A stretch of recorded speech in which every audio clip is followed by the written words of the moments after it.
Happy Black History Month, Frederick. Black art and culture have shaped this country in lasting and unmistakable ways through music, movement, language, style, and storytelling.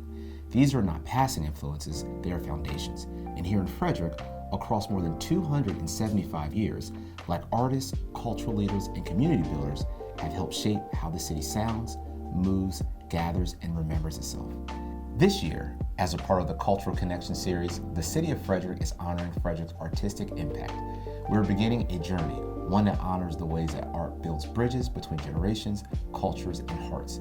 Black History Month is our first chapter in a year-long celebration of the creative traditions that make Frederick the vibrant, resilient, and deeply connected community it is. Black culture is powerful, not just because of its reach, but because of how it works. It's collaborative, it's participatory. It creates systems, ways of making, teaching, and sharing art that invite people in and carry meaning forward. That is why it has endured. And it's also why understanding how it developed matters. This series exists because art is not just expression, it is connection. For much of American history, Black people were excluded from formal cultural institutions. Concert halls, academies, galleries, publishing houses, the spaces that claimed the authority to decide what counted as art. That exclusion wasn't accidental, it was structural. And long before that, when Africans were brought to this country in bondage, there was a belief that culture itself could be controlled. That if people were stripped of land, language, formal education, and freedom, they could be made to assimilate into subservient culture. What followed proved otherwise. Culture didn't disappear. It moved into forms that could travel, forms that lived in the body, in community, and in shared memory. This is where some of America's most influential art forms take shape. Stepping, for example, created without instruments. The body becomes the instrument. What developed wasn't improvisation born of limitation, it was mastery designed to last. And that tradition is alive here in Frederick. You see it in young children learning discipline, coordination, and collective rhythm through programs like Frederick Steppers. This is how culture survives.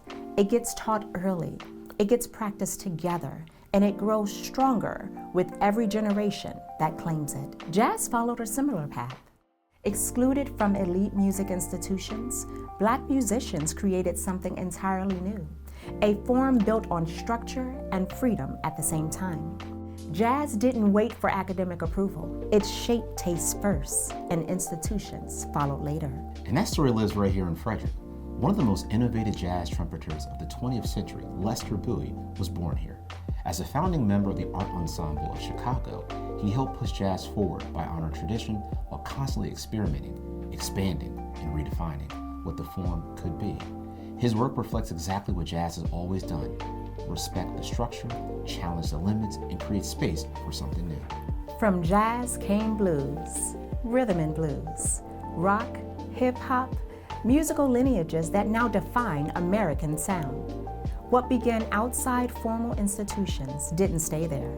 It traveled, it influenced, and it reshaped the culture of an entire country. These forms didn't live only on the national stage. They moved through cities like Frederick, through local musicians, teachers, artists, and cultural leaders who practiced, taught, and passed them forward. They lived in classrooms and studios, on stages and sidewalks, and in everyday spaces where creativity was shared, not curated. Some of the most important cultural institutions in Black life don't always look like institutions at all. When public and civic spaces were segregated or unwelcoming, Black communities built their own. Churches, social clubs, community halls, and even gathered in community businesses like barbershops. That's true. These spaces weren't just businesses, they functioned as informal civic institutions, a place where people could gather safely, exchange ideas, mentor one another, and shape identity in real time. In Frederick, these public spaces have long played that role. They've been places where language, music, style, and local knowledge moved from one generation to the next. This is how culture becomes durable, not by being preserved behind glass, but by being practiced every day. Across all of this, there is a quiet contradiction at the heart of American culture. Black people were kept out of institutions that claimed to define culture, all the while creating the culture those institutions will later study, recognize, and celebrate. That legacy didn't end with emancipation, and it didn't stop at the national level. It lives here, in Frederick's artists, and in cultural spaces, in traditions that continue to be taught, adapted, and reimagined today. We're not simply honoring Black history as nostalgia, but Black history as continuity, culture that adapted under pressure, grew through community, and continues to shape how the city looks, sounds, and moves. Because Black art doesn't just beautify a space, it builds connections, it sparks healing, it strengthens neighborhoods. It reminds us that creativity is a shared language, one in which the Black community in Frederick has deeply contributed to. This Black History Month, we honor not only what Black culture has been, but what it continues to do to the rhythm and story of our city. Happy Black History Month, Frederick.